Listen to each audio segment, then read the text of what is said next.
पढ़ने जा रहे हैं चेतक की वीरता। किसकी वीरता? चेतक की वीरता। चेतक की वीरता। चेतक की वीरता क्या है? कविता है। क्या है? कविता। और यह कविता जो है वीर रस की कविता है। किसकी कविता है? वीर रस की कविता। वीर रस की कविता है। वीर रस का मतलब क्या होता है? वीर रस की कविता के जो है लाइन को पढ़ने से ही जो है हमारे शरीर में जो है जोश जुनून ऊर्जा पैदा हो जाता है, ठीक ना? और वीर जैसे मनोभावनाएं उत्पन्न होने लगती है। जोश और जुनून पैदा हो जाए उसे ही वीर रस की कविता कहते हैं, ठीक ना? तो चेतक की वीरता शीर्षक कविता के लेखक कौन है? श्याम नारायण पांडे जी हैं। कौन है?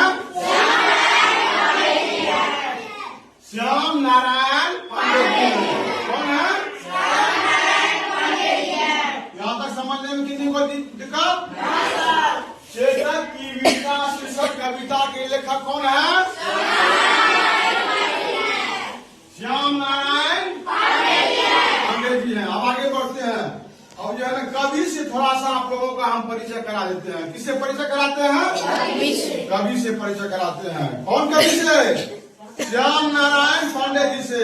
अब देखिए वीर रस की कविताओं के लिए चर्चित कवि श्याम नारायण पांडे जी की सर्वाधिक लोकप्रिय काव्य कृति हल्दी घाटी का प्रथम प्रकाशन जो है सन 1939 ईस्वी में हुआ था। हल्दी घाटी जो है हल्दी घाटी का जो है काव्य का जो है महाकाव्य का जो है प्रथम प्रकाशन कब हुआ था?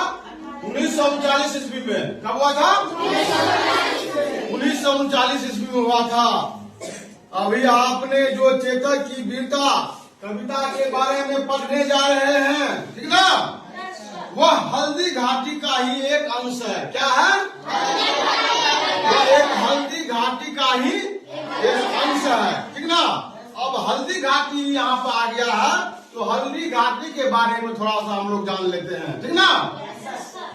ये जान लीजिए हल्दी घाटी का युद्ध जो है 18 जून 1576 ईस्वी कब हुआ था? 18 जून 1576 ईस्वी को किनके बीच में हुआ था?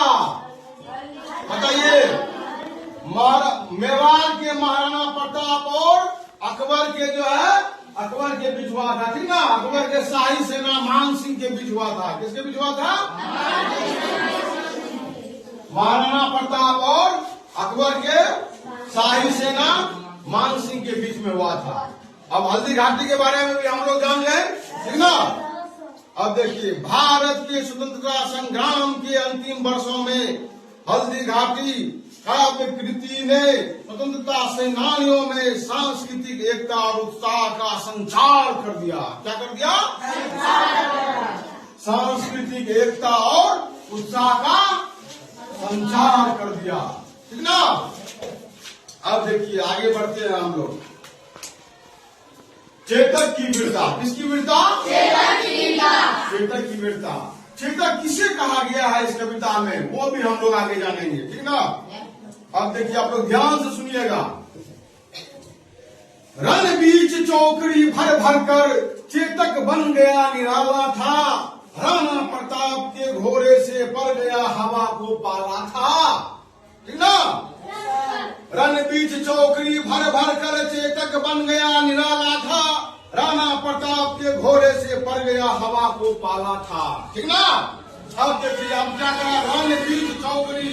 रण बीच मतलब क्या हुआ? रण क्षेत्र, रणभूमि, युद्ध भूमि, ठीक ना?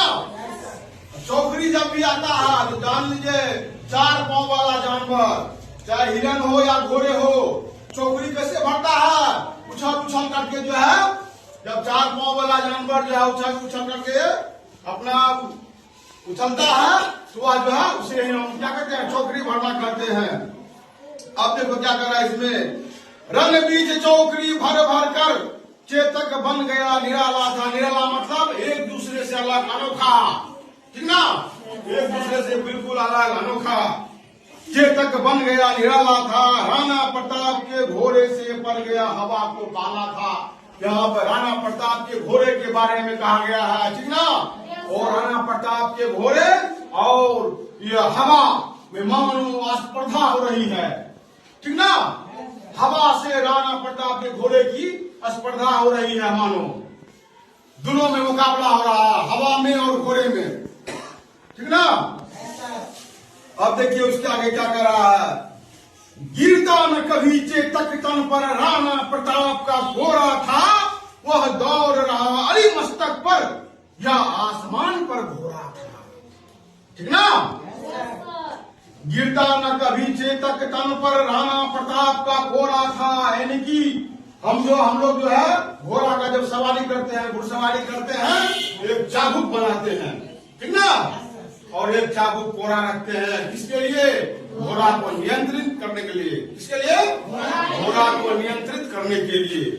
लेकिन क्या कर रहा है? गिरता न कभी चेतक तन पर राणा प्रताप का घोड़ा था। राणा प्रताप का घोड़ा इतना बुद्धिमान था, इतना बुद्धिमान था कि कभी उसके तन पर जो है कोड़ा मारने की आवश्यकता नहीं पड़ी, ठीक ना। कभी कोड़ा मारने की आवश्यकता नहीं पड़ी।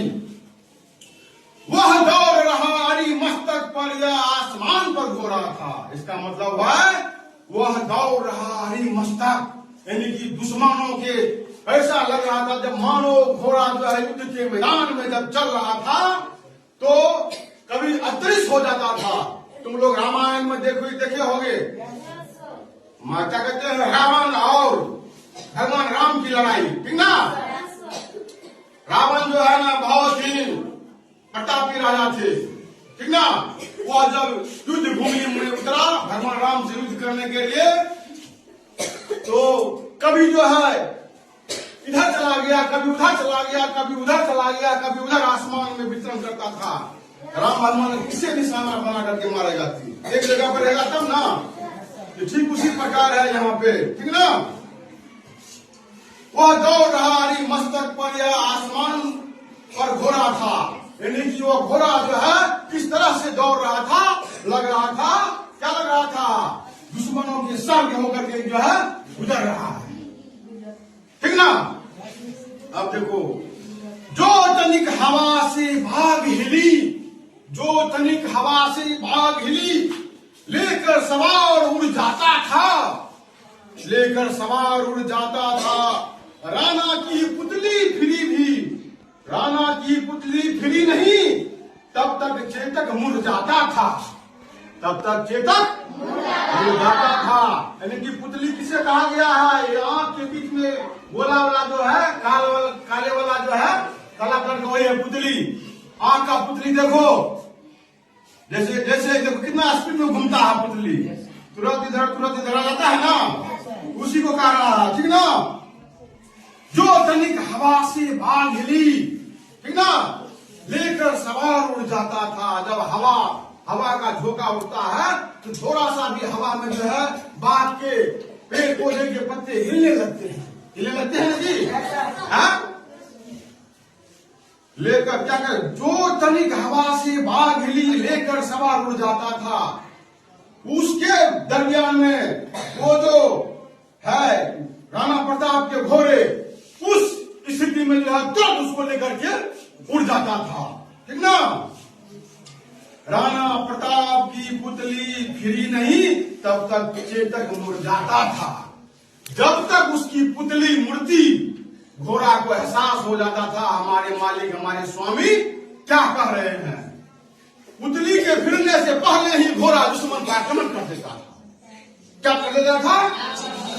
दुश्मन पर आक्रमण कर देता था, ठीक ना। अब देखो क्या है, उससे पहले घोड़ा मुड़ जाता था, यानी कि अपने स्वामी से पहले घोड़ा ही काम करने लगता था, उससे पहले, बताने से पहले ही। कौशल दिखलाया चालों में, उड़ गया भयानक भालों में। कौशल दिखलाया चालों में, उड़ गया भयानक भालों में।